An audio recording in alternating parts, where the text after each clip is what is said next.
সুপ্রিয় বন্ধুগণ, যারা রিটেন স্পোকেন গ্রামার শিখবেন এবং অপরকে শেখাবেন তাদের জন্য আজকের এই ভিডিওতে আলোচনা করব অন এর সকল ধরনের ব্যবহার নিয়ে। তাই আসুন ভিডিওটি প্রথম থেকে শেষ পর্যন্ত দেখি, অন এর সকল ধরনের ব্যবহার এক ক্লাসে এক ভিডিওর মাধ্যমে শিখে নেই।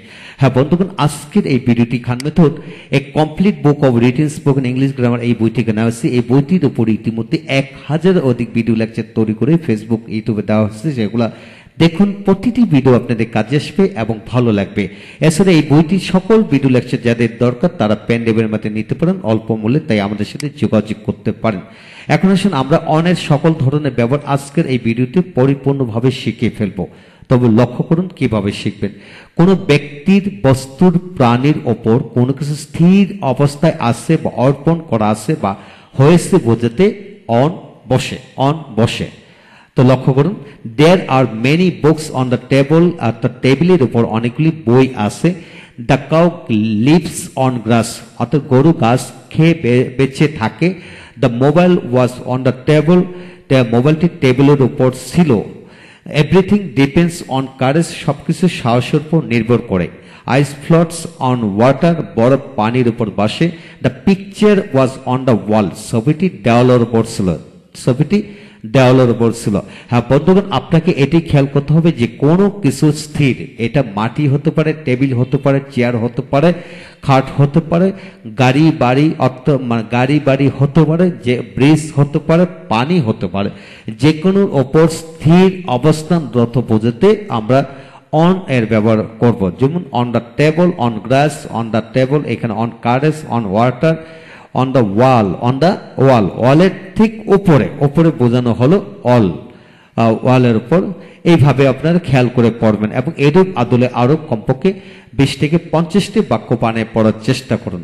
তারপর আসুন তারিখ এবং বারের আগে অন বসে। যেমন I shall go, I shall do the work on Friday, আমি শুক্রবারে কাজটি করব। হ্যাঁ বন্ধুগণ, শুক্রবার, শনিবার, রবিবার, সোমবার, অর্থাৎ Sunday, Monday, Tuesday, Wednesday, Thursday, Friday, Saturday, অর্থাৎ প্রতিটা ক্ষেত্রে আপনি অন ব্যবহার করবেন।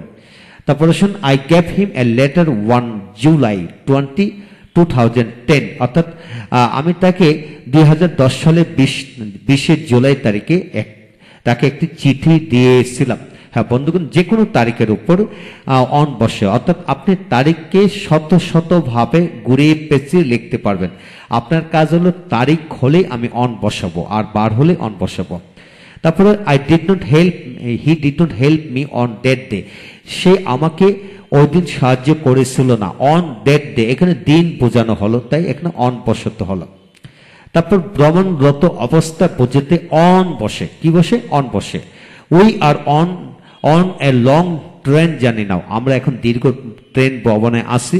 এখানে ট্রেন জার্নি মানে on a long train journey, bus journey, plane journey, যে কোনো boat journey, launch journey, steamer journey, যে কোনো ধরনের জার্নি হতে পারে। তবে কোনো কিছু ভ্রমণের ওপর আসছেন সেটা বোঝাতে অন বসে। সাথী is on the way to college, সাথী কলেজের যাওয়ার পথে রয়েছে, সাথী কলেজে যাওয়ার পথে রয়েছে। এইভাবে বুঝে, এইভাবে খেয়াল করে পড়বেন। তারপর আসেন প্রান্তে কিনারায় গা ঘেঁষে বোঝাতে অন বসে। যেমন ঢাকা স্ট্যান্ডস অন বুড়িগঙ্গা, ঢাকা বুড়িগঙ্গা নদীর তীরে অবস্থিত। অর্থাৎ প্রান্তে কিনারায় গা ঘেঁষে, প্রান্তে কিনারায় গা ঘেঁষে বোঝাতে কি? অন বসে। আপনাকে এটি খেয়াল করতে হবে যে প্রান্তে কিনারায় গা ঘেঁষে, অর্থাৎ পাড়ের ওপর অবস্থিত, এরকম বোঝাতে আপনি কি? অন বসে। Dhaka stands on the Buriganga. হ্যাঁ বন্ধুগণ, ঢাকা যখন প্রথম স্টার্ট হয় তখন বুড়িগঙ্গা নদীর পাড়ে কিন্তু ঢাকা শুরু হয়। এর থেকে ঢাকা বিশাল বড় হয়ে গেছে এখন। এইভাবে খেয়াল করে পড়বেন। তারপর they live on Tongi road, they live on the Tongi road, তারা টঙ্গী রোডের পাশে থাকে। অর্থাৎ কি? টঙ্গী মেন রোডের ঠিক কিনারায়, ঠিক কিনারায় একদম পাশাপাশি হেঁটে যাওয়া যায়। দ্যাট মিনস ওয়াকিং ডিস্টেন্স, এরকম বোঝালে আপনি কি? অন ব্যবহার করবেন। তারপর Tongi is a small town on the Uttara, Tongi is a small town on the Uttara, অর্থাৎ উত্তরার পাশে টঙ্গী একটি ছোট শহর। অর্থাৎ টঙ্গী একটি উত্তরার পাশে ছোট শহর, এটাকে বোঝাতে হবে। ঠিক উত্তরার পাশে কি? টঙ্গী অবস্থিত। এখন আসুন the market is situated on the river side, বাজারটি নদীর পাশে অবস্থিত, অর্থাৎ কি নদীর পাশে বলতে নদীর পাড়েই বলা যায়, এইভাবে খেয়াল করে পড়বেন। হ্যাঁ, এখন আসুন দ্বিতীয় পৃষ্ঠা থেকে আরো কিছু শিখবো। লক্ষ্য করেন, কোনো কিছু বিষয় ব্যাপারে সম্বন্ধে বোঝাতে অন বসে, যেমন the lecture will be on English, lecture will be on English, অর্থাৎ আলোচনাটি ইংরেজি ওপর হবে। হ্যাঁ বন্ধুগণ, ইংরেজি অর্থাৎ যে কোনো ভাষার ওপর বোঝালে অন ব্যবহার করতে হবে, কোনো কিছু বিষয়ের উপর বোঝালে অন হবে।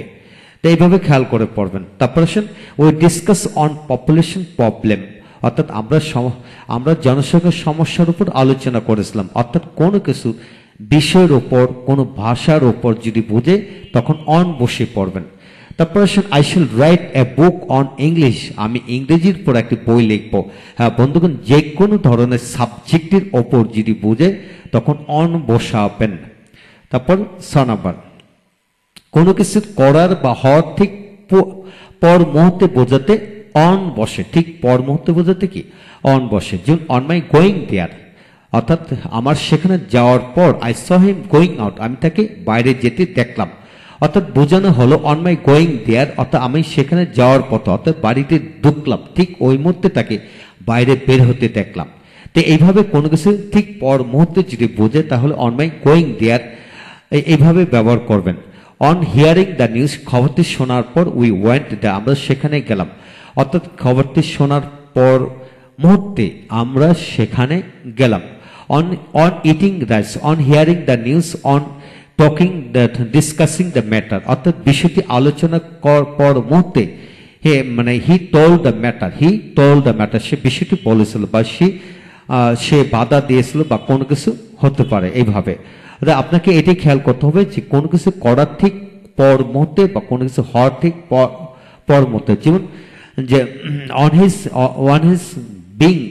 being a doctor he got a job, on his being a doctor he got a job, on my passing in the exam, on my passing in the exam I got a job, আমার পাশ করা ঠিক পর মুহূর্তে একটি চাকরি হয়ে গেল, অর্থাৎ পাশ করলাম আজকে, কালকে আমার চাকরি হয়ে গেল।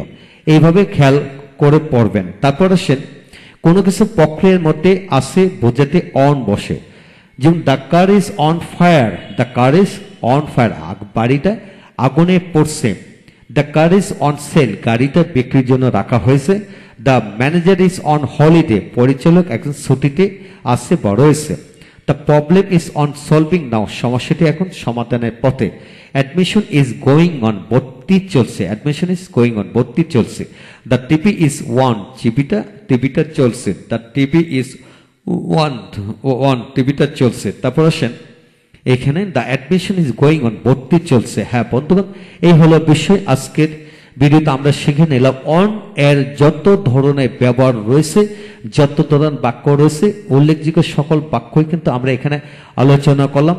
ইনশাল্লাহ যা কিছু শিখবেন সমস্ত জীবনের জন্য শিখুন, ভেঙে ভেঙে শিখুন, ভালো করে শিখুন ইনশাল্লাহ। হ্যাঁ বন্ধুগণ, এইভাবে আমরা এখানে টোটাল 71টি ব্যবহার রয়েছে, এদের ব্যবহার প্রিপোজিশনের উপর সকল ব্যবহার আমরা ধাপে ধাপে আলোচনা করব। আমাদের সাথে থাকুন, প্রতিটি ভিডিও দেখে নেন, ইনশাল্লাহ এগিয়ে যাবেন। ভালো থাকুন, পরবর্তী ভিডিওতে দেখা হচ্ছে নতুন কিছু নিয়ম নিয়ে।